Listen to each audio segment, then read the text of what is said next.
Hello everyone, once again welcome to Matrix. अभी जो 3 सितंबर को फर्स्ट शिफ्ट में जेईई मेन का पेपर हुआ है, उसके केमिस्ट्री वाले सेक्शन के सॉल्यूशंस को हम लोग यहाँ डिस्कस करेंगे। मैं अगेन बता दूँ कि ये जो पेपर है वो ऑफिशियल पेपर नहीं है। ये पेपर कम्प्लीटली जो स्टूडेंट्स हैं उनकी मेमोरी पे बेस्ड है, उनके साथ जो इंटरेक्शंस हम लोगों ने किए हैं उसी के बेसिस पे ये जो पेपर है उसको हमने बनाने की कोशिश की है और कोशिश किया है कि भाई ये ऑफिशियल पेपर से ऑलमोस्ट मैच हो जाए, लेकिन फिर भी हल्का फुल्का जो है वो डेफिनेटली इसमें एरर हो सकता है। तो आइए सबसे पहले जो फर्स्ट क्वेश्चन डिस्कस करते हैं। फर्स्ट जो क्वेश्चन है वो सिंपल पीरियोडिक टेबल का क्वेश्चन है, जिसमें कि अपने को इसका आइडिया होना चाहिए कि 100 से ज़्यादा एटॉमिक नंबर वाले जो एलिमेंट्स हैं उनकी नेमिंग कैसे करते हैं। यहाँ पे अपने को एक एलिमेंट का नेम गिवन है और उसके बेसिस पे पूछा है कि उसका एटॉमिक नंबर क्या होगा। तो अपने को आइडिया होना चाहिए कि अन का मतलब 1 हो जाएगा, नील का मतलब 0 हो जाएगा और जो ENN है उसका मतलब 9 हो जाएगा। और ये नेमिंग का रूल होता है कि जो भी नंबर है उसके करस्पॉन्डिंगली एक सिंबल होता है, वो सिंबल है और लास्ट में EM लगा देते हैं। तो 109 वाले का नाम अन, नील, इन, EM हो जाएगा। तो ये जो नेम है उसके करस्पॉन्डिंग जो एटॉमिक नंबर है वो 109 हो जाएगा। नेक्स्ट जो क्वेश्चन है उसमें अपने से पूछा है कि भाई AU और PT को एक्वारेजिया में डिसोल्व करें तो कौन सी गैस इवॉल्व होती है। तो ये भी अगेन एक स्टैंडर्ड NCERT की रिएक्शन है कि एक्वारेजिया जो है वो HCl और HNO3 का मिक्सचर होता है और कुछ नोबल मेटल्स जो नॉर्मली डाइल्यूट HNO3 वगैरह में सोल्यूबल नहीं हो पाती वो एक्वारेजिया में डिसोल्व हो जाती हैं। तो ये जो AU है वो एक्वारेजिया के साथ रिएक्ट करके मतलब H plus plus Cl minus और नाइट्रेट के साथ रिएक्ट करके AuCl4 minus plus NO plus H2O बनाता है प्लस समथिंग H2। बाकी ओवरऑल इस रिएक्शन को तुम बैलेंस कर सकते हो।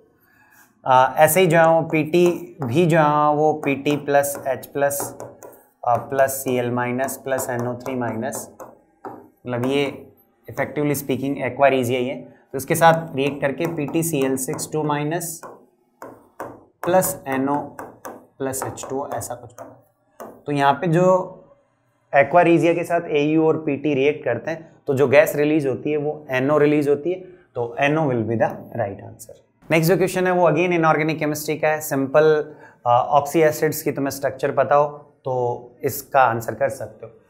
अपने पास पायरोफॉस्फोरिक एसिड है तो अपने को ऐसा आइडिया होना चाहिए कि कोई भी जो एसिड है उसका पायरो कैसे बनाते हैं। जैसे ये फॉस्फोरिक एसिड है तो फॉस्फोरिक एसिड के 2 मॉलिक्यूल्स को कंबाइन करके H2O निकाल दें, H2O रिमूव कर दें तो पायरो बन जाएगा। तो यहाँ से H2 रिमूव करोगे तो पायरोफॉस्फोरिक एसिड बन जाएगा, जिसकी ऐसी सी कुछ स्ट्रक्चर हो जाएगी POH OH O P double bond O OH। और एक बार अपने को इस स्ट्रक्चर का आइडिया है तो फिर बता सकते हैं कि PO लिंकेज 2 हो जाएंगे, POH लिंकेज 2 तो यहाँ पे 2 यहाँ पे 4 हो जाएंगे और एक POP लिंकेज हो जाएगा। तो second will be the right answer. ये जो क्वेश्चन है वो एक्चुअल में एक चैप्टर होता है NCERT में 11th में, जिसमें कि अपने को ऑर्गेनिक कंपाउंड्स में डिफरेंट एलिमेंट का एस्टिमेशन पढ़ना होता है, डिफरेंट एलिमेंट्स के डिटेक्शन को पढ़ना होता है और अपने को कुछ सेपरेशन टेक्निक्स के बारे में जानना होता है। वो 11th की सेकंड NCERT का जहाँ पे ऑर्गेनिक केमिस्ट्री स्टार्ट होती है उसका पहला चैप्टर है। तो ये जो क्वेश्चन है वो एग्जैक्टली इससे पहले भी जो जेईई मेन 2019 था उसके भी जनवरी या अप्रैल अटेम्प्ट में पूछा हुआ है, किसी ना किसी ऑप्शन में ये प्रॉब्लम था, तो अपने को ये अच्छे से आना चाहिए। अगेन जेईई ने ये प्रॉब्लम पूछी है कि सोप इंडस्ट्री में जो ग्लिसरॉल है उसको स्पेंट लाई से कैसे सेपरेट करते हैं। तो उसका एक टेक्निक होता है, वो बस तुम्हें डायरेक्टली पता होना चाहिए कि डिस्टिलेशन अंडर रिड्यूस प्रेशर जहाँ वो यूज़ करते हैं सोप इंडस्ट्री में ग्लिसरॉल को स्पेंट लाई से सेपरेट करने के लिए। ये जो पर्टिकुलर प्रॉब्लम है वो अगेन NCERT के एक ऐसे चैप्टर से है जिसको तुम छोड़ना ज़्यादा पसंद करते हो, ठीक है। इस ईयर तो ड्यू टू कोविड-19 जो नया सीबीएसई का सिलेबस है, जेईई मेन का आएगा, लेकिन सीबीएसई का जो सिलेबस है उसमें ये environmental chemistry, chemistry in everyday life, ये सब जो चैप्टर्स हैं वो हट गए। तो कुछ बच्चों के लिए जेईई मेन के एग्जाम पॉइंट ऑफ व्यू से कोरोना जीवनदान टाइप है। तो ये भी जहाँ वो उस चैप्टर से जिसको अपन एनवायरमेंटल केमिस्ट्री बोलते हैं, उसमें भी अपने को थोड़ा सा आइडिया होना चाहिए कि कौन कौन से पॉल्यूटेंट्स होते हैं, किस किस टाइप के पोल्यूशंस हो सकते हैं। तो जो थर्मल पावर प्लांट्स होते हैं उनमें एक्चुअल में जो फॉसिल फ्यूल्स होते हैं, जो फॉसिल फ्यूल्स हैं उनको बर्न करके उनके कंबशन से जो हीट रिलीज होती है उसको इलेक्ट्रिसिटी में कन्वर्ट करते हैं। तो जो फॉसिल फ्यूल्स हैं उनमें सल्फर, नाइट्रोजन ये सब होते हैं, और तुम उसका कंबशन कराओगे तो सल्फर के ऑक्साइड, नाइट्रोजन के ऑक्साइड ये सब बनेंगे, स्पेशली सल्फर के ऑक्साइड बनेंगे, जो कि एक्चुअल में एसिड रेन के लिए क्या होते हैं, रिस्पॉन्सिबल होते हैं। तो इसलिए जहाँ वो thermal power plants leads to acid rain, अपने लिए फर्स्ट ऑप्शन जहाँ वो राइट आंसर हो जाएगा। नेक्स्ट जो क्वेश्चन है उसमें कुछ रिएक्शंस गिवन है और ऐसे पूछा है कि इनमें से किस रिएक्शन का जो प्रोडक्ट है उसको जेल्डाल मेथड से एस्टिमेशन कर सकते हैं उसका, या जेल्डाल मेथड से उसमें प्रेजेंट जो भी एक नाइट्रोजन है उसका एस्टिमेशन हो सकता है। तो जो फर्स्ट रिएक्शन है ए वाली, उसमें SnHCl जो है वो इसका रिडक्शन करेगा और इसको एनिलीन में कन्वर्ट कर देगा। तो एनिलीन में NH2 ग्रुप है, तो NH2 ग्रुप यदि हो तो इसमें प्रेजेंट नाइट्रोजन का एस्टिमेशन जेल्डाल मेथड से हो सकता है। ये भी जहाँ वो CN को रिड्यूस करके CH2NH2 में कन्वर्ट कर देगा, तो इसका भी हो सकता है। ये जो है वो एक्चुअल में डाइएजोटाइजेशन वाली रिएक्शन है। ये जो NH2 है इसका NaNO2HCl से रिएक्शन करवाएंगे तो बेंजीन के ऊपर N2+ और Cl- ऐसा सा कुछ बन जाएगा, बेंजीन डाइजोनियम क्लोराइड। और ये अपने को पता होना चाहिए कि जो जेल्डाल मेथड है वो एक्चुअल में ऐसे नाइट्रोजन को एस्टिमेट नहीं कर सकता जो नाइट्रोजन एजो ग्रुप में प्रेजेंट हो। और ये जो पर्टिकुलर प्रॉब्लम है या ये जेल्डाल मेथड से रिलेटेड जो प्रॉब्लम्स हैं वो हमेशा जेईई मेन को काफ़ी अच्छी लगती हैं। जेईई मेन जो है ऐसी बहुत सारी प्रॉब्लम्स प्रीवियसली कुछ ईयर्स में भी पूछ चुका है, बस इसको थोड़ा सा मॉडिफाई कर दिया कि इसमें कुछ ऑर्गेनिक रिएक्शंस और इंट्रोड्यूस कर दी। फिर ये जो डी वाला है, डी वाला जो है उसमें तो एक्चुअल में क्या होगा कि ये स्टीफन रिडक्शन है और यहाँ पे जो है वो एक्चुअल में CH2CHO बन जाएगा। तो ये जो कंपाउंड है इसमें तो नाइट्रोजन है ही नहीं, तो इसके लिए तो जेल्डाल मेथड का कोई मतलब ही नहीं है। तो सी में जेल्डाल मेथड नहीं अप्लाई कर सकते, सी का जो प्रोडक्ट बनेगा उसमें, और जो डी वाला रिएक्शन है उसका जो प्रोडक्ट बनेगा उसमें भी तुम जेल्डाल मेथड अप्लाई नहीं कर सकते। तो जिस ऑप्शन में अपने को सी और डी गिवन है वो राइट आंसर हो जाएगा। नेक्स्ट जो क्वेश्चन है उसमें अपने से ऐसे बोला है कि A is a smallest optically active alkene which on hydrogenation produces B, and अपने को टोटल आइसोमर्स बताने उस प्रोडक्ट के जो बी के मोनो हेलोजिनेशन से ऑब्टेन होता है। मैंने यहाँ पे इसके ऑप्शन नहीं दिए। अब अगेन ये मेमोरी बेस्ड पेपर है तो पता नहीं इसके कुछ ऑप्शन थे या ये इंटीजर में था, ठीक है, लेकिन क्वेश्चन एग्जैक्टली ऐसा ही था। तो अब देखो स्मॉलेस्ट ऑप्टिकली एक्टिव एल्कीन बनानी है तुम्हें, तो ऑप्टिकली एक्टिव एल्कीन बनाने के लिए तुम ऐसे कह सकते हो कि मान लो ये कार्बन है, तो इस कार्बन से एक हाइड्रोजन अटैच कर दो, ठीक है। अब ये दूसरा ग्रुप डिफरेंट होना चाहिए तो यहाँ पे CH3 अटैच कर दो। फिर जहाँ वो तीसरा इन दोनों से डिफरेंट होना चाहिए तो वो फिर CH2 CH3 कर दो। अब ऐसे करने को तो मैं यहाँ पे CH2 CH2 CH3 कर सकता हूँ, लेकिन अपने को स्मॉलेस्ट ऑप्टिकली एक्टिव मतलब जिसमें कम से कम कार्बन होने चाहिए वो रखना है, तो इसलिए मैंने जो स्मॉलेस्ट पॉसिबल ग्रुप है वो अटैच किए। फिर जहाँ चौथा ग्रुप अब CH2 CH3 अटैच कर सकते हैं, लेकिन अपने को एल्कीन बनानी है तो या तो यहाँ कहीं डबल बॉन्ड आना चाहिए, तो फिर जो है वो यहाँ पे मैं CH डबल बॉन्ड CH2 ऐसा अटैच कर सकता हूँ, ठीक है। यदि एल्केन होता तो फिर यहाँ पे CH2 CH3 अटैच करना पड़ता, क्योंकि ये ग्रुप CH2 CH3 ऐसे अटैच करते तो ये ग्रुप और ये ग्रुप सेम हो जाता, मतलब 3 कार्बन वाला ग्रुप यहाँ पे अटैच करना पड़ता यदि एल्केन होता तो। लेकिन एल्कीन है तो यहाँ पे 2 कार्बन वाला भी ग्रुप अटैच कर दोगे, डबल बॉन्ड कर दोगे, तो ये ग्रुप और ये ग्रुप डिफरेंट हो जाएंगे और ये ऑप्टिकली एक्टिव हो जाएगी। अब इससे स्मॉलेस्ट और एल्कीन नहीं हो सकती जो कि ऑप्टिकली एक्टिव हो जाए।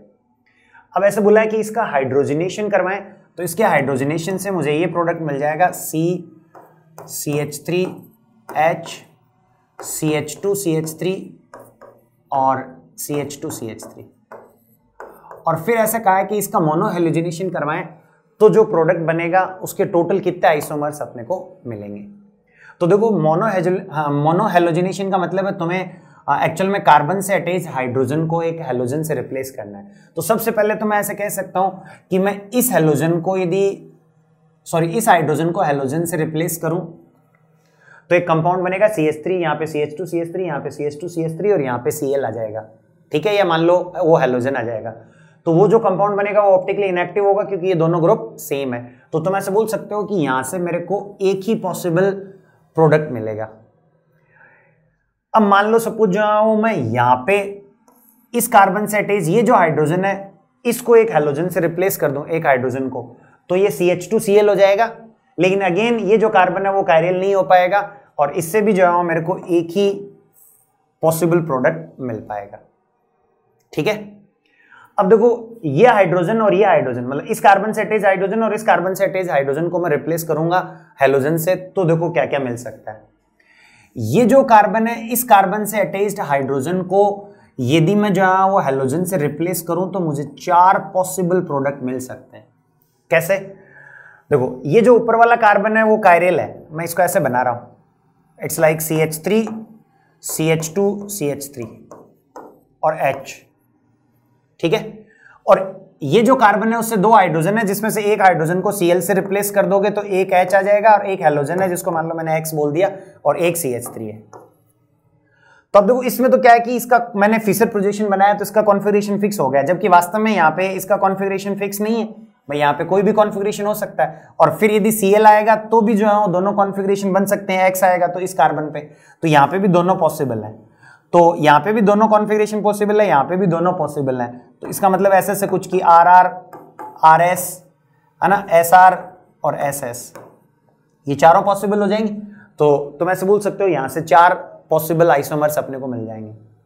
और फिर जब यहाँ पे तुम इस कार्बन से Cl अटैच करोगे ना तो फिर जहाँ वो एक ऐसा कंपाउंड मिलेगा something like CH3 CH CH2 CH3 और ये CH2 CH2 Cl, ये X मान लो हेलोजन की बात करो तो अब ये वाला कार्बन ऑप्टिकली एक्टिव हो जाएगा।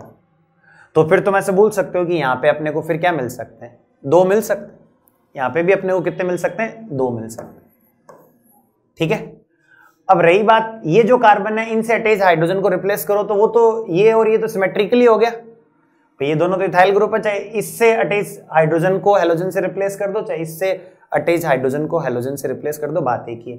तो टोटल 1 2 4 6 और +2 8 जो प्रोडक्ट्स हैं वो अपने को इसके मोनो हेलोजिनेशन से मिल जाएंगे। तो 8 will be the right answer.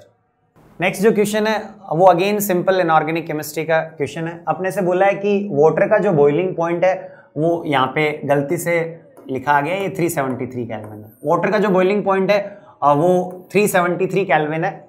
Then the boiling point of H2S is, तो अपने को पता होना चाहिए कि H2O और H2S एक ही ग्रुप के मेंबर है, H2O और H2S एक ही ग्रुप के हाइड्राइड है। तो इसमें तो जहाँ वो हाइड्रोजन बॉन्डिंग होती है तो इसका बॉइलिंग पॉइंट ज़्यादा होता है, इसमें कोई हाइड्रोजन बॉन्डिंग नहीं होता इसलिए इसका बॉइलिंग पॉइंट कम होता है। इनफैक्ट रूम टेम्परेचर पे ये लिक्विड होता है और ये गैस होता है, ये अपने को आइडिया होना चाहिए।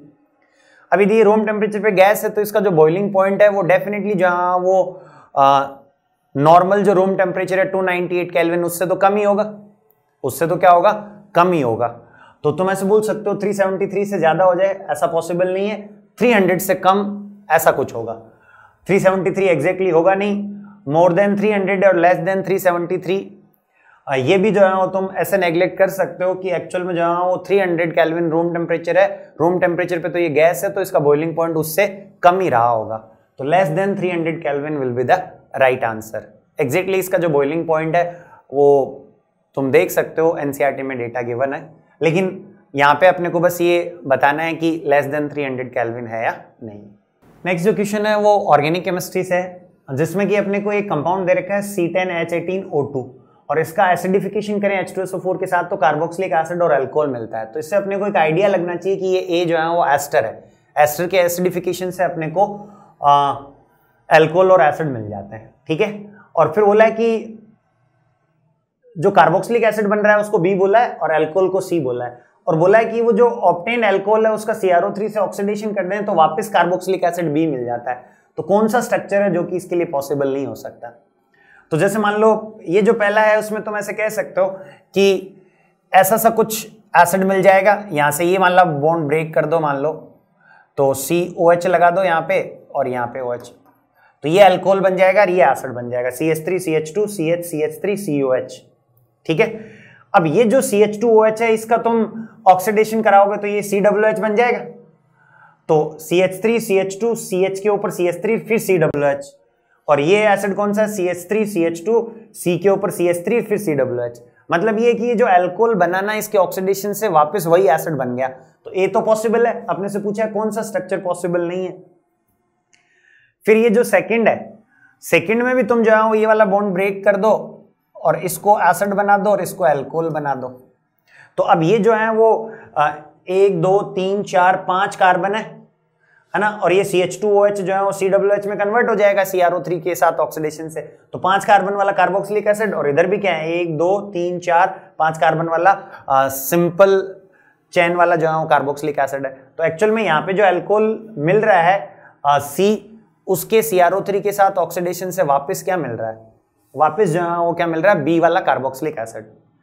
लेकिन थर्ड वाले ऑप्शन में जो है ऐसा सा नहीं हो पाएगा, क्योंकि इधर जो अल्कोहल बनेगा ना, ये अल्कोहल बना दो और ये एसिड बना दो, तो इधर जो अल्कोहल बनेगा वो एक्चुअल में सेकंड डिग्री होगा, जिसके ऑक्सीडेशन से एक्चुअल में एसिड की बजाय कीटोन मिल जाएगा, तो इसलिए थर्ड अपना आंसर हो जाएगा।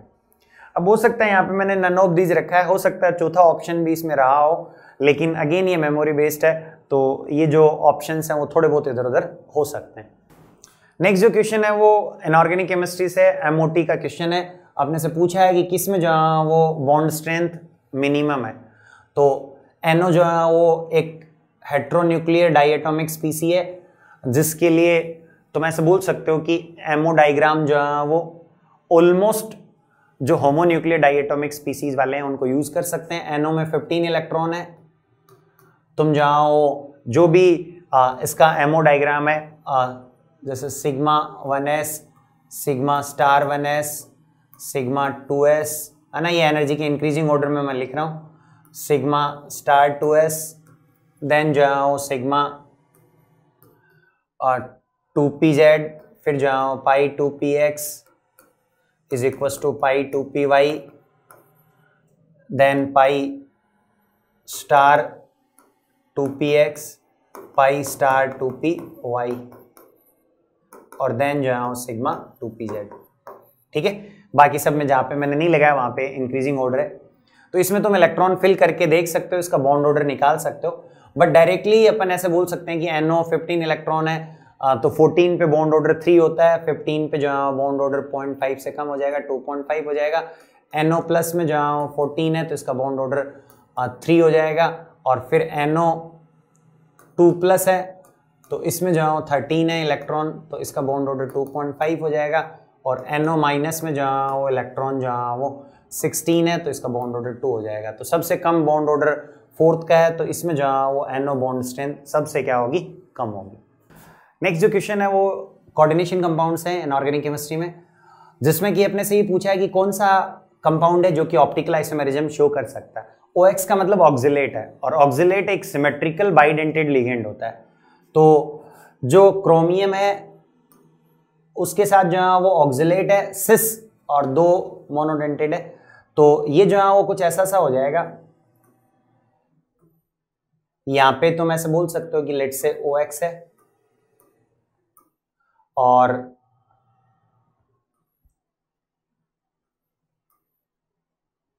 यहाँ पे अगेन जो है वो OX लिख दो, और ये दोनों Cl है।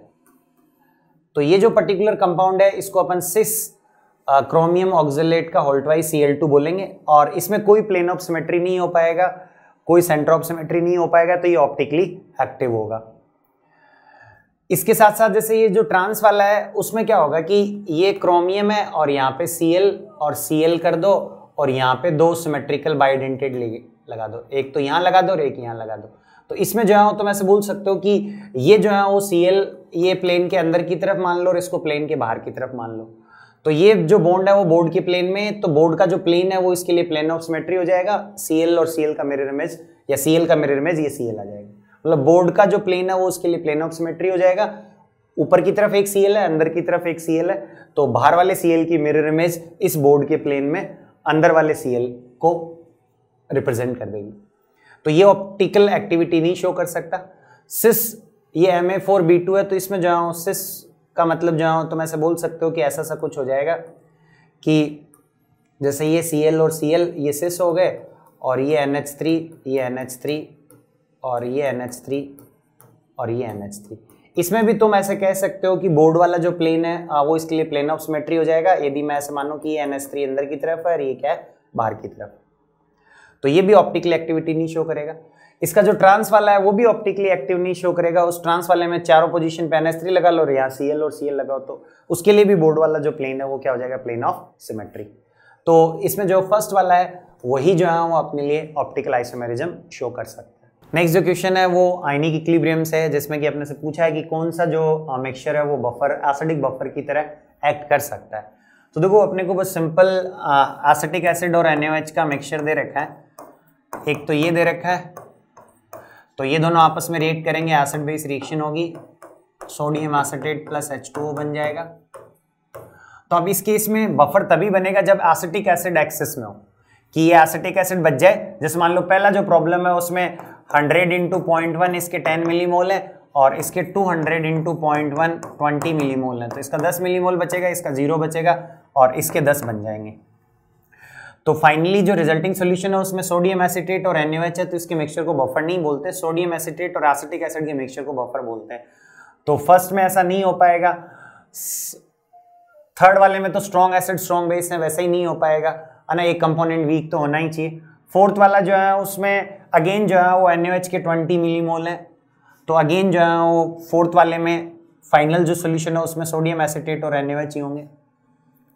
जो सेकंड वाला है उसमें ऐसी रिएक्शन होगी, CH3CONA और HCl को मिक्स करोगे तो ये दोनों आपस में रिएक्ट करके एसिटिक एसिड प्लस NaCl बनाएंगे।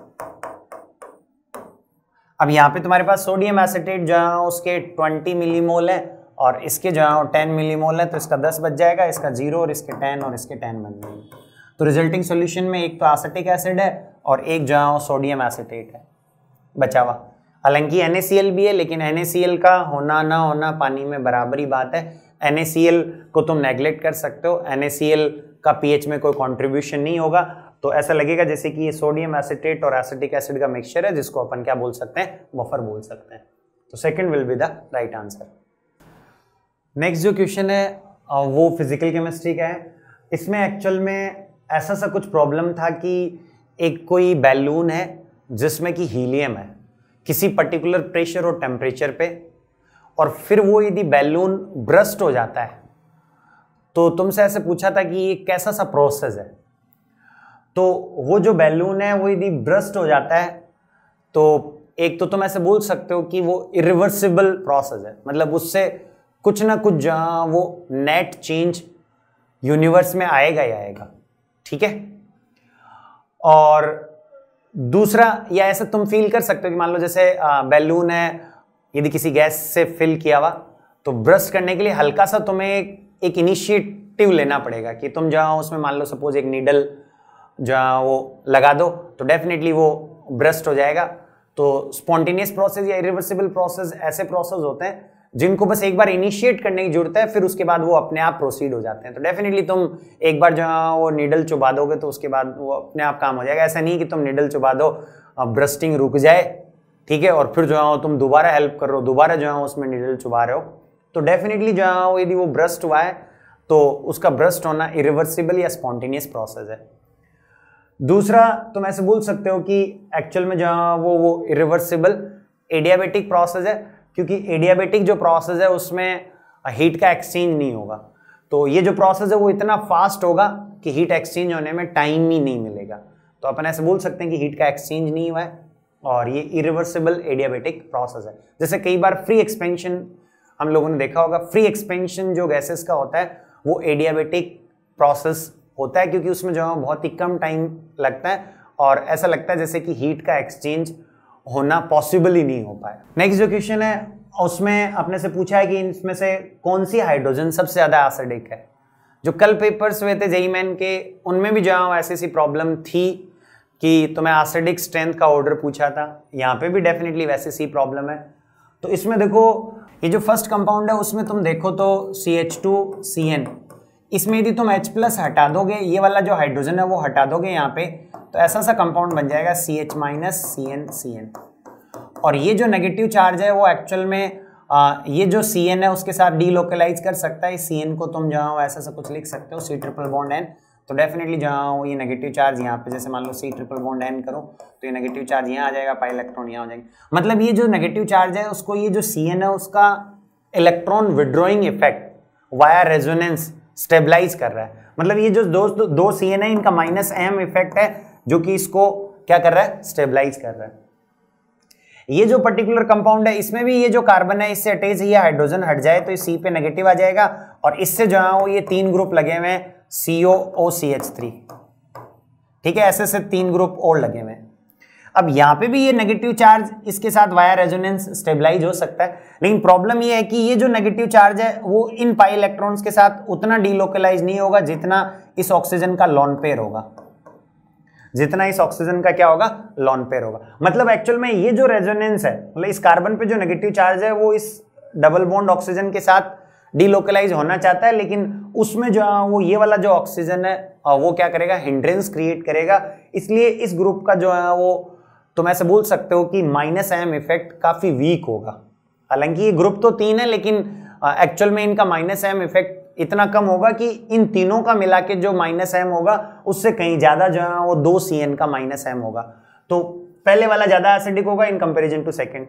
थर्ड वाले में तो तुम ऐसे कह सकते हो कि एक्चुअल में CO है और यहाँ पे CH2 माइनस है, तो यहाँ पे तो केवल और केवल एक CO का -m इफेक्ट लग रहा है और उससे तो ज्यादा CN का -m इफेक्ट होता ही होता है।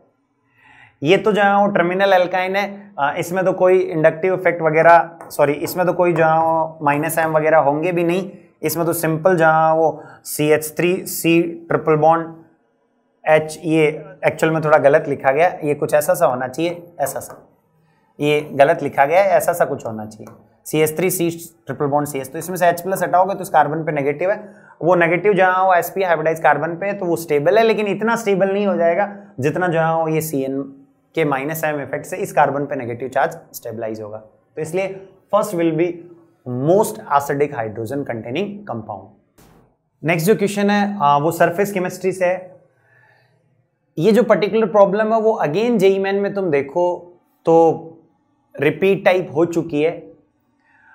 इनफैक्ट जो है वो ये जो तीनों शिफ्ट है, मतलब 2 सितंबर वाली दोनों शिफ्ट और ये जो शिफ्ट है, इसके पेपर्स को देखो तो डेफिनेटली कुछ क्वेश्चंस हैं जो कि प्रीवियस ईयर के जो जेईई मेन के पेपर्स हैं या जेईई एडवांस के पेपर्स हैं उनसे ऐसे रिपीटेड टाइप हैं। तो किसी बच्चे ने यदि अच्छे से जो प्रीवियस ईयर वाले जेईई मेन के पेपर्स हैं उनको भी बहुत अच्छे से अटेम्प्ट किया है तो वो भी अच्छा स्कोर कर सकता है। तो इसमें ऐसे बोला है कि Tyndall effect is observed only when following conditions are satisfied.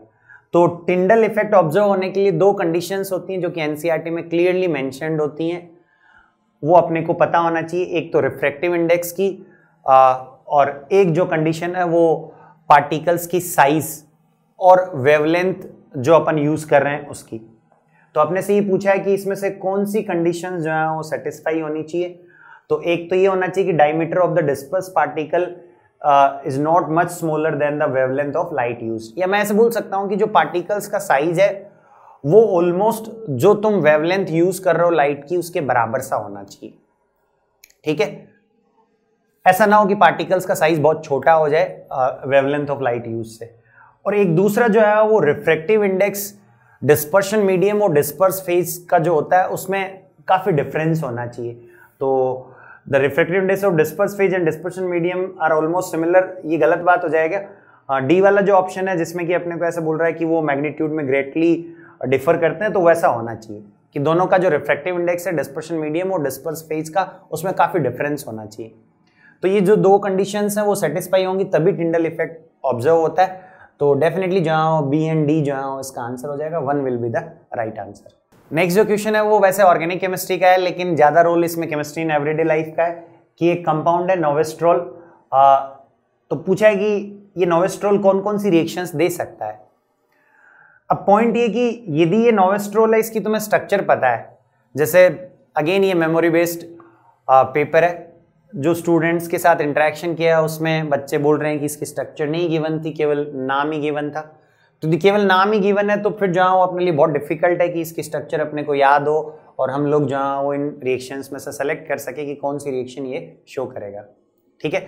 और यदि स्ट्रक्चर गिवन है तो फिर जहाँ वो सिंपल सवाल है कि एक्चुअल में Br2H2 अनसेचुरेशन का टेस्ट होता है, तो इसमें अनसेचुरेशन है तो Br2H2 के साथ रिएक्शन शो कर देगा। HCl plus ZnCl2 Lucas reagent है तो एल्कोहल है, तो डेफिनेटली जहाँ ये रिएक्शन भी शो कर देगा। और न्यूट्रल FeCl3 एल्कोहल का टेस्ट होता है, सॉरी फिनोल का टेस्ट होता है, तो इसमें फिनोल भी है, तो डेफिनेटली जहाँ फर्स्ट जो ऑप्शन है उसमें जितनी भी लिस्टेड रिएजेंट्स हैं उन सब के साथ जहाँ वो ये नोवेस्ट्रोल क्या कर सकता है, रिएक्शन कर सकता है। सेकेंड, थर्ड और फोर्थ में तुम एक चीज बता सकते हो कि आयोडोफॉर्म टेस्ट है I2OH माइनस I2OH माइनस, तो यहाँ पे जहाँ वो तुम ऐसे कह सकते हो कि ऐसा कुछ भी नहीं है कीटोन या एल्डिहाइड या कुछ सेकेंडरी अल्कोहल जैसी सिचुएशन की आयोडोफॉर्म टेस्ट दे सके, तो ये आयोडोफॉर्म टेस्ट वाली रिएक्शन नहीं शो करेगा। तो सेकेंड, थर्ड और फोर्थ वाले जो ऑप्शंस हैं उनको अपन एलिमिनेट कर सकते हैं। नेक्स्ट जो क्वेश्चन है वो ऑर्गेनिक केमिस्ट्री में न्यूक्लियोफिलिक सब्स्टिट्यूशन रिएक्शंस है। तुम्हें एक रिएक्शन दे रखी है जिसमें कि फर्स्ट स्टेप में ये जो अल्काइल हैलाइड है वो कैटाइन और एनाइन में डिसोशिएट हो गया, और फिर जो है फर्दर नेक्स्ट स्टेप में जो है वो NU माइनस का अटैक हो गया। तो ये 2 स्टेप रिएक्शन होगी। एक्चुअल में ये जो मैकेनिज्म अपने को गिवन है वो SN1 होगी कि पहले कार्बोकेटाइन का फॉर्मेशन हो गया, देन न्यूक्लियोफाइल का अटैक होके जो स्पीसी अपने को बननी चाहिए वो बन गई। तो अपने से पूछा है कि ये जो पर्टिकुलर मैकेनिज्म है, ये जो पर्टिकुलर रिएक्शन है, इसके लिए कौन कौन से स्टेटमेंट करेक्ट हैं। तो अपने को थोड़ा सा आइडिया होना चाहिए कि SN1 जो रिएक्शंस हैं वो तब फेवरेबल होती हैं जब सॉल्वेंट की पोलैरिटी ज़्यादा हो, क्योंकि सॉल्वेंट की पोलैरिटी ज़्यादा होगी तो वो इस RX को पोलराइज करेगा, मतलब सॉल्वेंट ज़्यादा पोलर होगा तो वो एक्चुअल में ये जो RX है इसमें R पे डेल्टा प्लस है, इस पे डेल्टा माइनस है। यदि सॉल्वेंट की पोलैरिटी ज़्यादा है तो सॉल्वेंट का डेल्टा प्लस वाला जो एंड है वो इसकी तरफ आएगा, इसके साथ अट्रैक्शन शो करेगा और इस बॉन्ड को ब्रेक करने की कोशिश करेगा, और सॉल्वेंट का जो डेल्टा माइनस वाला पार्ट है वो इसकी तरफ आएगा। तो यदि सॉल्वेंट में पोलैरिटी ज़्यादा है, मतलब सॉल्वेंट पे डेल्टा प्लस डेल्टा माइनस ज़्यादा है, तो वो इस RX के डेल्टा माइनस और डेल्टा प्लस वाले पार्ट के साथ ज़्यादा अट्रैक्शन शो करेगा, तो इसका सेपरेशन आसान हो जाएगा। तो पहला स्टेटमेंट है polarity of solvent decrease the rate of reaction increases, मतलब ये थोड़ी सी ग्रामर जो है गलत है, polarity of as polarity of solvent decreases then rate of reaction increases, तो ये गलत बात हो जाएगी। और पोलैरिटी सॉल्वेंट की इंक्रीज होगी ना तो रेट ऑफ रिएक्शन इंक्रीज होगी। फिर है strong nucleophile is more suitable for this reaction. Actual में न्यूक्लियोफाइल स्ट्रॉन्ग नहीं होना चाहिए, यदि न्यूक्लियोफाइल स्ट्रॉन्ग होगा तो ये जो कार्बोकेटाइन है फर्स्ट स्टेप में उसको फॉर्म ही नहीं होने देगा, उससे पहले ही अटैक करने की कोशिश करेगा। न्यूक्लियोफाइल वीक होना चाहिए कि वो बैठ के आराम से देख सके कि RX जो है वो R प्लस और X माइनस में टूट रहा है, इतना उसमें धैर्य हो, पेशेंस हो, और कि ये R प्लस बन गया और फिर जाके जो है वो अटैक करे। तो ऐसा काम वही कर पाएगा जो कमजोर होगा, जो स्ट्रॉन्ग होगा वो तो धड़ल्ले से इस पे अटैक कर देगा। तो definitely strong nucleophile is more suitable for this reaction, ये इनकरेक्ट स्टेटमेंट हो गया।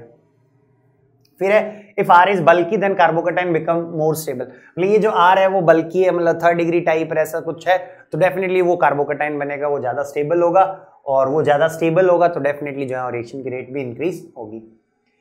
रेसेमाइजेशन टेक्स प्लेस, तो तुम ऐसे बोल सकते हो कि कार्बोकेटाइन बन गया तो ये जो कार्बोकेटाइन है वो एक प्लेनर स्पीसी होगा, और इस पे जो है वो न्यूक्लियोफाइल का अटैक दोनों तरफ से हो सकता है। मतलब तुम ऐसे बोल सकते हो, इसको बोर्ड के प्लेन में रिप्रेजेंट करूं तो ऊपर से भी हो सकता है, न्यूक्लियोफाइल ऊपर से भी आ सकता है और पीछे से भी आ सकता है। तो इस पे जो है वो न्यूक्लियोफाइल दोनों तरफ से आके अटैक कर सकता है।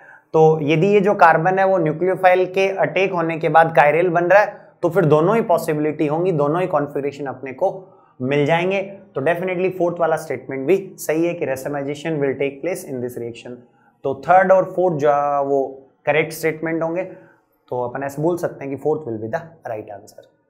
नेक्स्ट एक जो क्वेश्चन है वो एक्चुअल में केमिकल काइनेटिक्स है। ये सिंपल फैक्ट हैं जो अपने को क्लास में पढ़ाए जाते हैं कि जो सेकेंड ऑर्डर रिएक्शन है वो मल्टी स्टेप भी हो सकती है, सिंगल स्टेप भी हो सकती है। जैसे SN2 रिएक्शन होती है, वो सेकंड ऑर्डर होती है, SN2 रिएक्शन सेकंड ऑर्डर होती है और एक ही स्टेप में प्रोसीड हो जाती है। ठीक है, तो सेकंड ऑर्डर वाली जो रिएक्शंस हैं वो कॉम्प्लेक्स भी हो सकती है, सिंपल भी हो सकती है। फिर first order reaction is always single step, ऐसा भी जरूरी नहीं है। जैसे SN1 रिएक्शन है वो फर्स्ट ऑर्डर है लेकिन वो कॉम्प्लेक्स है, मल्टी स्टेप में हो रही है। फिर zero order reaction is always single step reaction, ये गलत बात है। फोर्थ वाला स्टेटमेंट सही है कि जीरो ऑर्डर रिएक्शंस हमेशा मल्टी स्टेप होती हैं, कॉम्प्लेक्स होती हैं। वो ऐसा इसलिए कि तुम ऐसे बोल दो कि मान लो ए से प्रोडक्ट सी कोई रिएक्शन है, ठीक है, मैं ऐसे कहूं कि ये जो है वो सिंगल स्टेप है, ये सिंगल स्टेप पर सिंगल स्टेप का मतलब एलिमेंट्री होगी, और एलिमेंट्री होगी तो इस रिएक्शन का रेट लो ऐसा आ जाएगा, इस रिएक्शन का रेट लो ऐसा आ जाएगा, तो इसका ऑर्डर कितना हो जाएगा, 1 हो जाएगा। यदि मैं ऐसे कहूं कि ये एक जीरो ऑर्डर रिएक्शन है, ये एक जीरो ऑर्डर रिएक्शन है और वो एक ही स्टेप में प्रोसीड हो रही है, तो जीरो ऑर्डर रिएक्शन है एक ही स्टेप में प्रोसीड हो रही है, इसका मतलब एलिमेंट्री होगी, और एलिमेंट्री होगी तो ऐसा रेट लो आ गया, ऐसा रेट लो आ गया, इसका मतलब इसका ऑर्डर फर्स्ट हो गया। तो या तो जो तुमने इनिशियली कहा था कि इसका ऑर्डर जीरो है वो गलत है, या जो तुम अब कह रहे हो कि इसका ऑर्डर फर्स्ट है वो गलत है। तो मैं ऐसे बोल रहा हूं कि एक्चुअल में जीरो ऑर्डर रिएक्शन कभी भी सिंगल स्टेप रिएक्शन नहीं हो सकती, वो एलिमेंट्री रिएक्शन नहीं हो सकती। जीरो ऑर्डर रिएक्शन हमेशा कॉम्प्लेक्स इन नेचर होंगी, मतलब मल्टी स्टेप रिएक्शंस होंगी। तो फोर्थ अपने लिए जहां राइट आंसर हो जाएगा। नेक्स्ट जो क्वेश्चन है उसमें अपने को 4 गैसेस गिवन है जिनके KH हेनरीज कांस्टेंट अपने को गिवन है, और फिर अपने से कुछ स्टेटमेंट्स हैं जिनके बारे में पूछा है। तो सबसे पहला स्टेटमेंट है कि A is more soluble in water. तो जो सॉलिबिलिटी है पानी में, जैसे हेनरीज लॉ है, वो ये होता है P = KH × X, जहां पे P जो है उसका पार्शियल प्रेशर है, KH हेनरीज कांस्टेंट है, और X जो है उसका पानी में मोल फ्रैक्शन है। तो तुम ऐसे बोल सकते हो कि ये जो मोल फ्रैक्शन है वो जितना ज्यादा होगा उस गैस का, वो जो गैस है वो पानी में उतनी ज्यादा सॉल्युबल है। तो ये जो X है वो क्या हो जाएगा, X = P/KH। तो जिस गैस का KH ज्यादा होगा उसकी सॉल्युबिलिटी कम होगी।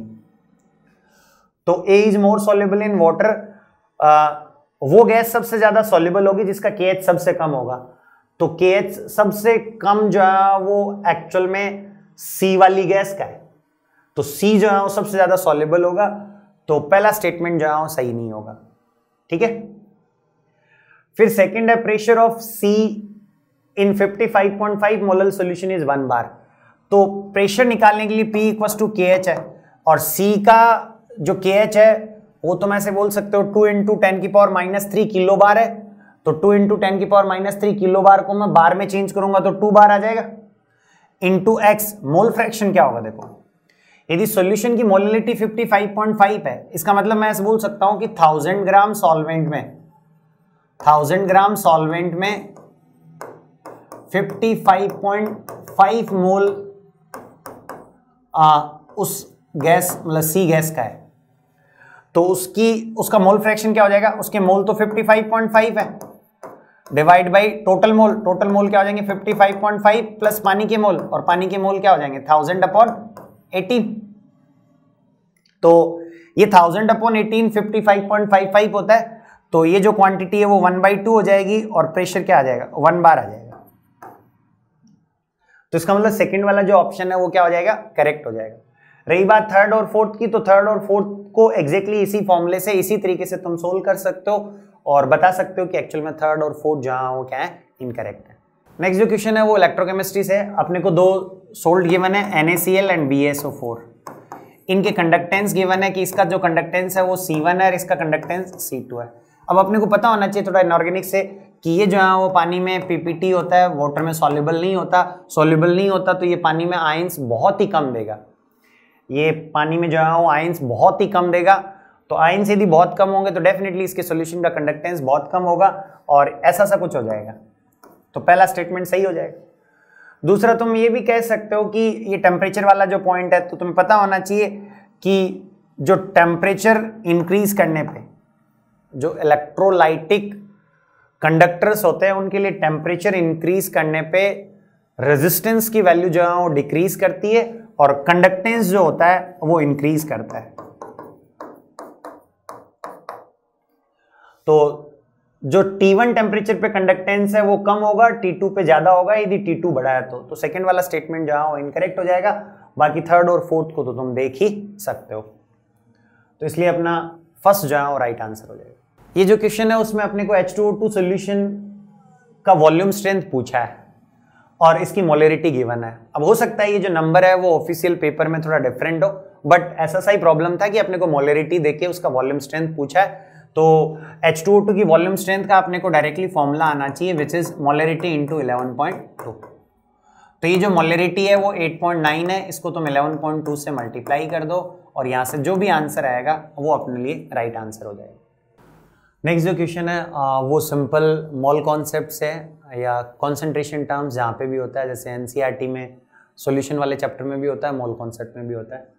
तो यहाँ पे अपने को एक सॉल्यूशन है जिसमें ग्लूकोज का मोल फ्रैक्शन या एक्स ग्लूकोज का मतलब मोल फ्रैक्शन है, मोल फ्रैक्शन 0.1 दे रखा है और उसमें H2O का परसेंटेज W/W पूछा है। तो तुम ऐसे मान लो लेट्स से जहाँ वो टोटल 1 मोल है, तो मोल फ्रैक्शन का मतलब होता है कि भाई टोटल सॉल्यूशन में यदि 1 मोल है तो आउट ऑफ 1 मोल जहाँ वो उस कंपोनेंट का कितना है। तो ग्लूकोज का मोल फ्रैक्शन 0.1 है, इसका मतलब ग्लूकोज का 1 में से 0.1, तो 1 में से 0.1 ग्लूकोज है C6H12O6 और 0.9 मोल जो है वो H2O है। तो अब तुम्हें H2O का यदि परसेंटेज W/W निकालना है तो परसेंटेज W/W H2O क्या हो जाएगा, H2O का मास, तो H2O का 0.9 मोल है into 18 divide by total solution का मास जो कि 0.9 इंटू 18 H2O का प्लस 0.1 इंटू 180 ये ग्लूकोज का हो जाएगा। तो ये टोटल सॉल्यूशन का मास हो जाएगा। तो mass of H2O upon total solution का मास इंटू 100 ये परसेंटेज W/W हो जाएगा। अब ये जो वैल्यू है वो यहाँ से 16.2 हो जाएगी, 9 इंटू 18 162 हो जाता है और ये हो जाएगा 16.2 प्लस 18 इंटू 100, 16.2 प्लस 18 इंटू 100। अब यहाँ से जहाँ वो ये जो वैल्यू है वो 34.2 हो जाएगी, तो ये 162 अपॉन ये 18 और 16 30 342 इंटू 100। अब इसको जो तुम सोल्व करोगे तो ये जो वैल्यू है ऑलमोस्ट 47.368 ऐसा सा कुछ आ जाएगा। तो यदि 2 डेसिमल प्लेस तक अपने को मार्क करना हो तो 47.37 या 36 ऐसा सा कुछ मार्क कर सकते हैं। तो ये जो है वो इसका राइट आंसर हो जाएगा। नेक्स्ट जो क्वेश्चन है वो कोऑर्डिनेशन कंपाउंड से, ऐसा सा एक प्रॉब्लम जहाँ वो जो 2 सितंबर को सेकेंड शिफ्ट थी उसमें भी आया था, लेकिन वो थोड़ा अलग तरीके से पूछा हुआ था। तो ये थोड़ा सा अपने को आइडिया होना चाहिए कि जो ऑक्टाहेड्रल कॉम्प्लेक्सेस होते हैं उनमें d ऑर्बिटल्स की स्प्लिटिंग हो जाती है और स्प्लिटिंग होके ये जो है कुछ एनर्जी गैप क्रिएट हो जाता है। और यदि मान लो सपोज यहाँ पे कोई इलेक्ट्रॉन है तो यदि इस पे तुम कोई फोटोन इंसिडेंट करते हो जिसकी जो एनर्जी है वो यदि इस गैप के इक्वल हो, मतलब delta O equal to hc/λ, तो फिर जो है वो ये इलेक्ट्रॉन इस फोटोन को एक्सेप्ट करके हायर एनर्जी लेवल में चला जाता है। तो ये जो पर्टिकुलर वेवलेंथ वाला फोटोन है, जिस फोटोन की एनर्जी डेल्टा O के बराबर है, उसके करस्पॉन्डिंग वेवलेंथ वाले फोटोन को ये सबसे ज़्यादा एब्जॉर्ब करेगा।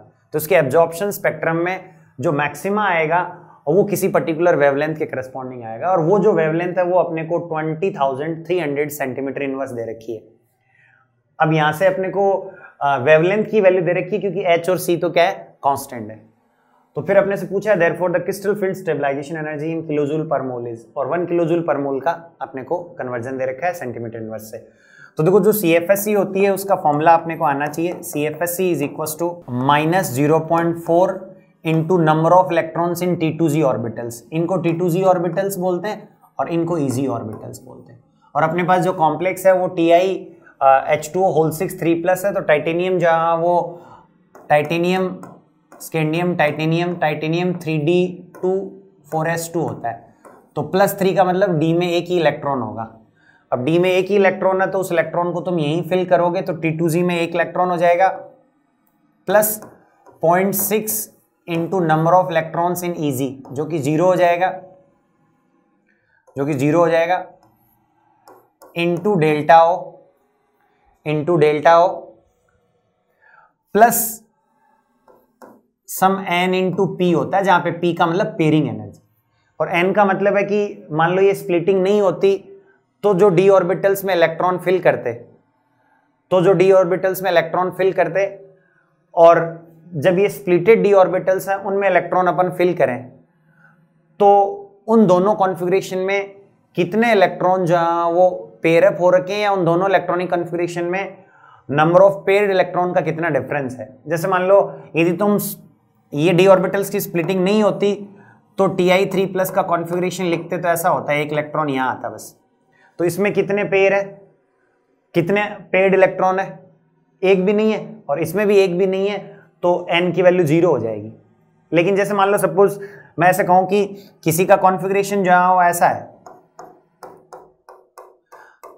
ठीक है, जब स्प्लिटिंग नहीं हो रखी है, और जब स्प्लिटिंग हो रखी है तब जहां मान लो 5 इलेक्ट्रॉन हम लोगों ने नीचे वाले ऑर्बिटल्स में फिल किए ऐसे से, तो यहाँ पे जहां वो एक भी पेयर नहीं है और यहाँ पे कितने पेयर बन गए, 2, तो जितने एक्स्ट्रा पेयर यहाँ पे बन गए वही n की वैल्यू है, तो यहाँ पे 2 आ जाता। लेकिन इस पर्टिकुलर केस में तो जहां वो n की वैल्यू 0 है तो ये वाला टर्म 0 हो जाएगा, is equal to -0.4 into delta O की जो वैल्यू है वो 20,300 हो जाएगी। ठीक है, तो ये जो वैल्यू है वो तुम कैलकुलेट कर सकते हो, ये हो जाएगा 203 इंटू 4, 203 इंटू 4 जहाँ वो 12 और 4 to 8, 8120 माइनस का 8120 सेंटीमीटर इनवर्स हो जाएगा, ये माइनस का 8120 सेंटीमीटर इनवर्स हो जाएगा। लेकिन अपने को किलोजूल पर मोल में पूछा है और ये दे रखा है कि 1 किलोजूल पर मोल इक्वल टू 83.7 है, तो तुम ऐसे कह सकते हो कि यहाँ से जो CFS है किलोजूल पर मोल में कितनी हो जाएगी, 8120 डिवाइड बाई 83.7। तो ये जो वैल्यू है इसको तुम कैलकुलेट करोगे तो ये आई थिंक 97.08 ऐसा सा कुछ आ जाएगा। तो इसका जो आंसर है वो 97 के आसपास हो जाएगा, 97 या 97.1। अगेन ये मेमोरी बेस्ड पेपर है, हो सकता है डेटा थोड़ा बहुत इधर उधर हो। नेक्स्ट जो क्वेश्चन है वो एक सॉलिड स्टेट का क्वेश्चन है, जिसमें कि अपने को एक यूनिट सेल है जिसकी एजलेन दे रखी है, डेंसिटी दे रखा है और जिस एलिमेंट का है उसका मोलिकुलर मास दे रखा है और अपने से उस एटम की रेडियस पूछी है पिकोमीटर में। तो अपने को ये नहीं पता कि ये जो है वो कौन सा यूनिट सेल है। वैसे ये जो पर्टिकुलर प्रॉब्लम है उसकी लैंग्वेज में मैंने क्यूबिक भी नहीं बोला, वैसे डेफिनेटली जहाँ ये तो कहीं ना कहीं लिखा होगा कि ये क्यूबिक यूनिट सेल है, बट ये नहीं पता कि क्यूबिक में कौन सा है, FCC है, BCC है। तो इसके लिए मैं ऐसे कह सकता हूँ कि इसकी डेंसिटी 10.9 है, तो 10.9 इज इक्वल टू, मान लो नंबर ऑफ जो एटम्स हैं वो पर यूनिट सेल Z है into 109 divide by Na 6 into 10 की पावर 23 और इंटू जहाँ वो 4.05 इंटू 10 की पावर -8 इसका क्यूब। अब ये जो है वो मैंने एक्चुअल में पिकोमीटर को सेंटीमीटर में बदल दिया क्योंकि ये डेंसिटी ग्राम पर सेंटीमीटर क्यूब में, तो Z इंटू 109 अपॉन 6 इंटू 10 की पावर 23 ये मास है, ये वॉल्यूम है, तो मास अपॉन वॉल्यूम ये डेंसिटी हो गई। अब तुम इसको जो है वो सोल्व करोगे तो एक्चुअल में ये जो है वो 10 हो जाएगा और एक 10 की पावर -24 है तो 23 से कैंसिल होके एक 10 की पावर -1 ऊपर आके ये 100 हो जाएगा। ठीक है, और नीचे जो है वो 6 है और ये 4 का क्यूब मान लो 64 मान लो, तो 6 into 64 divide by 100, 6 into 64 divide by 100, तो 6 इंटू 64 डिवाइड बाई 100 करोगे तो वो ऑलमोस्ट 4 के आसपास आ जाएगा। तो Z की वैल्यू है वो 4 आने का मतलब तुम ऐसे बोल सकते हो कि FCC है, और FCC है तो √2a इक्वल टू 4R ये यूज कर लो और R equal to √2a upon 4 हो जाएगा।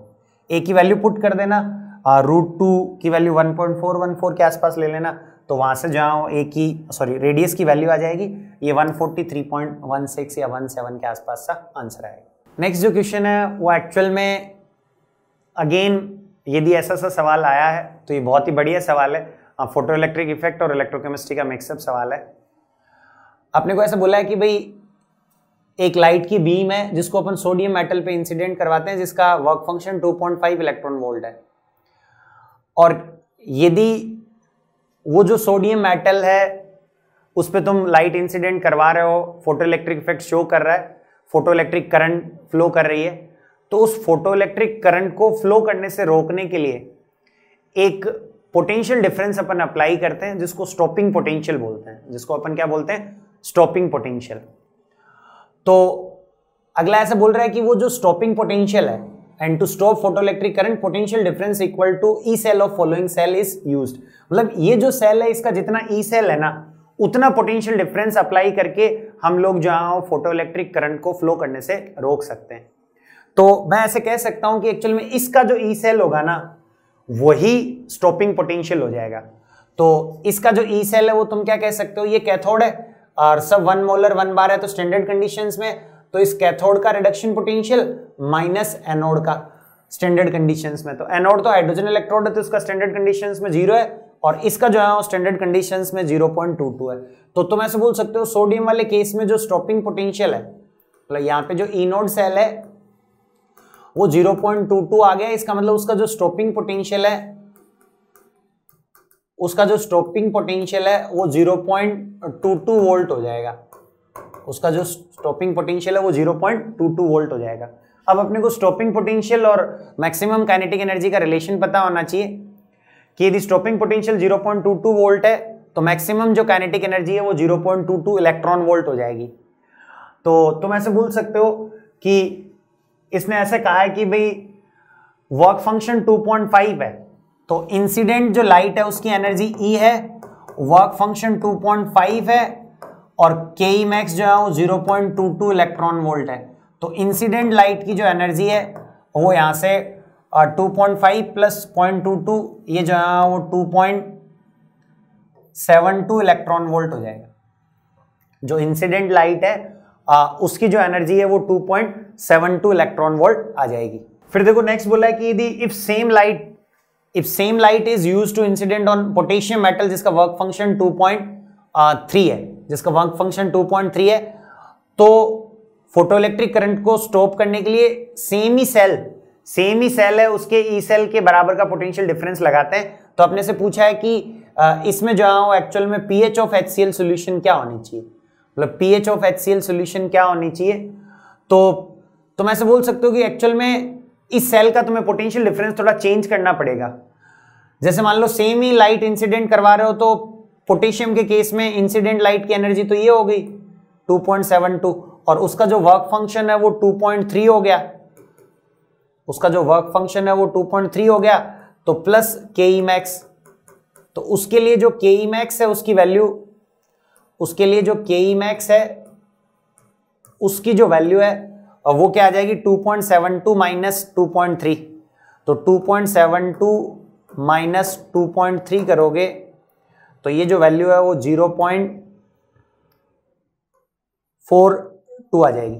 ये वैल्यू जो है वो 0.42 आ जाएगी, 0.42 इलेक्ट्रॉन वोल्ट। और यदि के ई मैक्स 0.42 इलेक्ट्रॉन वोल्ट है तो जो स्टॉपिंग पोटेंशियल है वो क्या होना चाहिए, जो स्टॉपिंग पोटेंशियल है वो 0.42 वोल्ट होना चाहिए। इसका मतलब ये जो सेल है इसमें तुम्हें HCl की कॉन्सेंट्रेशन को इस तरीके से चेंज करना है, मतलब जो H+ है मतलब pH जो है उसको इस तरीके से चेंज करना है कि इस सेल का जो पोटेंशियल है ई सेल है उसकी जो वैल्यू है वो 0.42 वोल्ट हो जाए। तो अब जो सवाल है वो इलेक्ट्रोकेमिस्ट्री का हो गया कि ये जो सेल है इस सेल में H+ की कॉन्सेंट्रेशन मतलब pH क्या होनी चाहिए, देन pH ऑफ HCl सॉल्यूशन क्या होनी चाहिए कि जो इसका पोटेंशियल है या जो इसका ई सेल है वो 0.42 वोल्ट हो जाए।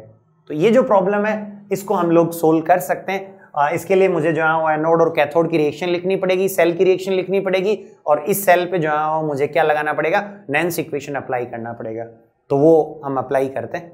तो देखो इस पे नेंस इक्वेशन हम अप्लाई करेंगे तो इसकी तुम्हें कैथोड और एनोड की रिएक्शन लिखनी आनी चाहिए। एक तो यहाँ पे जो है वो डबल डैश लाइन है, मतलब सोल्ड ब्रिज है, मतलब इधर का Cl- अलग है और इधर का H+ अलग है, ठीक है। तो यहाँ पे इधर जो है मेटल इनसॉल्युबल सॉल्ट इलेक्ट्रोड है जिसकी रिएक्शन हम लोग लिखेंगे तो ऐसे सी कुछ लिखी जाएगी, AgCl सॉलिड प्लस इलेक्ट्रॉन से Ag सॉलिड प्लस Cl-, और जो एनोड है उस पे ऑक्सीडेशन होगा तो हाफ H2 गैस से H plus aqueous plus electron, दोनों को ऐड कर दोगे तो नेट सेल रिएक्शन आ जाएगी। और वो जो नेट सेल रिएक्शन है वो कुछ ऐसी सी हो जाएगी, AgCl प्लस हाफ H2 और इससे जहाँ वो H plus plus Cl minus plus Ag solid. ठीक है, तो तुम ऐसे कहोगे कि इसका जो ई सेल है वो 0.42 होना चाहिए, E cell equals to E nought cell. E nought cell क्या होगा स्टैंडर्ड कंडीशन में, कैथोड का माइनस एनोड का, जो कि 0.22 हो जाएगा, माइनस 2.303 RT अपॉन NF, तो वो 0.06 दे रखा है और n की वैल्यू, एक ही इलेक्ट्रॉन कैंसिल आउट हुआ है तो वो 1 हो जाएगी, log H प्लस की कॉन्सेंट्रेशन इंटू Cl माइनस की कॉन्सेंट्रेशन। Ag सॉलिड है वो नहीं आएगा, H2 गैस का पार्शियल प्रेशर 1 बार है वो नहीं आएगा।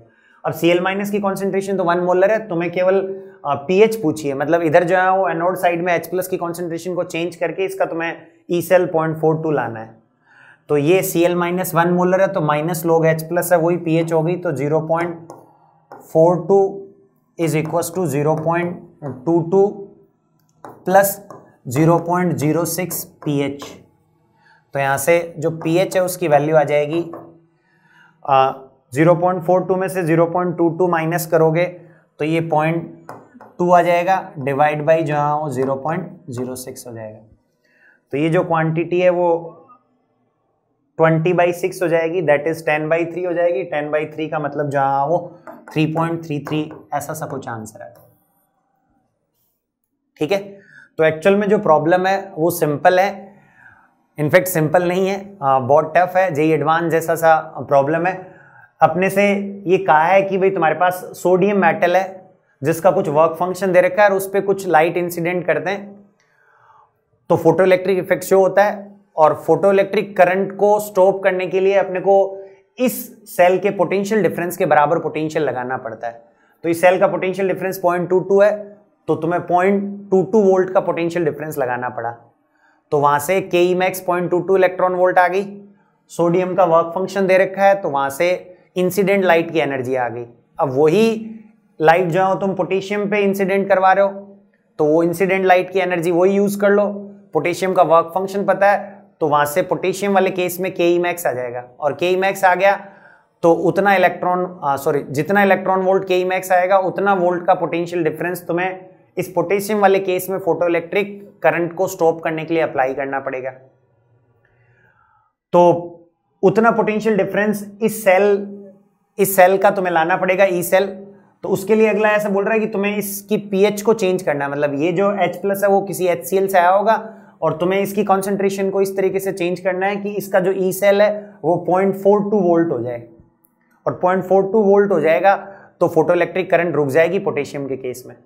तो यहाँ पे तुम नैन्स इक्वेशन लगा के E cell equal to E nought cell minus ये करके पीएच निकाल लोगे और वो पीएच की वैल्यू 3.33 आ जाएगी।